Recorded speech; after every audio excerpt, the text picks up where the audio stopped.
Этот узел с петлей известен под названиями двойной дракон или двойная драконья петля, а также другими похожими определениями. Примечателен тем, что его можно использовать в разных применениях, таких как связать две веревки между собой, привязаться к опоре, подвесить груз для буксировки автомобиля и множестве других ситуаций, где необходимо надежное узловое соединение. При необходимости узел достаточно легко развязывается, даже после сильной затяжки. Рассмотрим 4 варианта завязывания узла.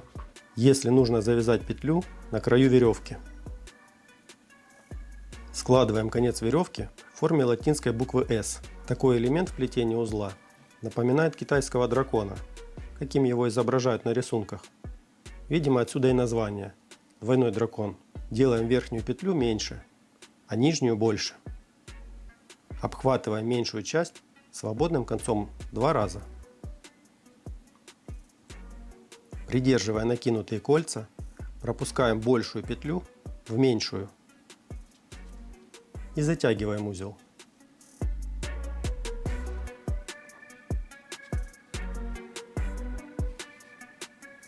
Если нужно привязаться к опоре или для буксировки автомобиля, заводим веревку вокруг опоры или в буксировочную проушину. На основной части веревки делаем петлю, чтобы свободный конец оказался сверху. Кладем веревку на ладонь, а пальцы просовываем сквозь петлю.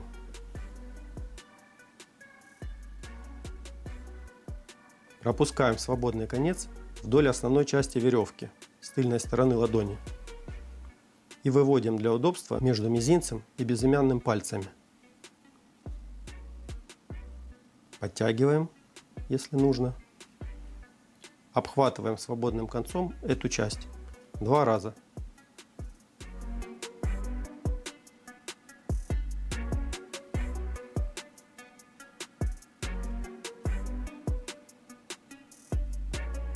Освобождаем ладонь и затягиваем узел.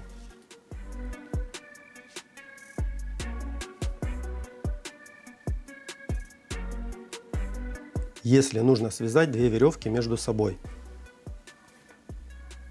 Один конец складываем пополам. Второй конец заводим в эту петлю и для удобства придерживаем между пальцами.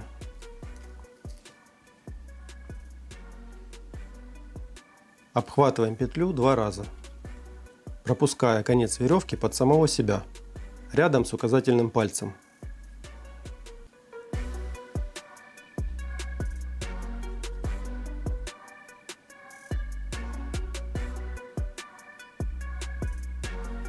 Теперь свободный конец первой веревки пропускаем в петлю вдоль второй веревки.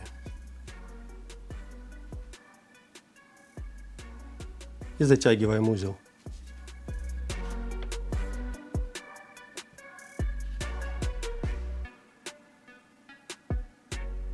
Если нужно завязать промежуточную петлю в середине веревки.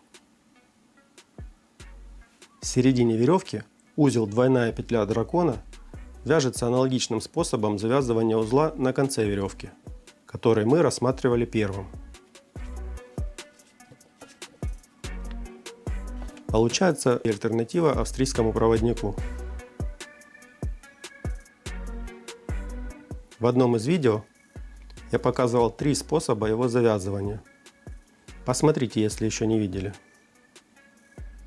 На мой взгляд, узел двойная драконья петля заслуживает самого пристального внимания, поскольку в некоторых случаях, например, таких как буксировка автомобиля, этот узел по своей надежности и легкости развязывания после нагрузки может составить конкуренцию известному всем булиню и другим узлам, которые используются для этой цели.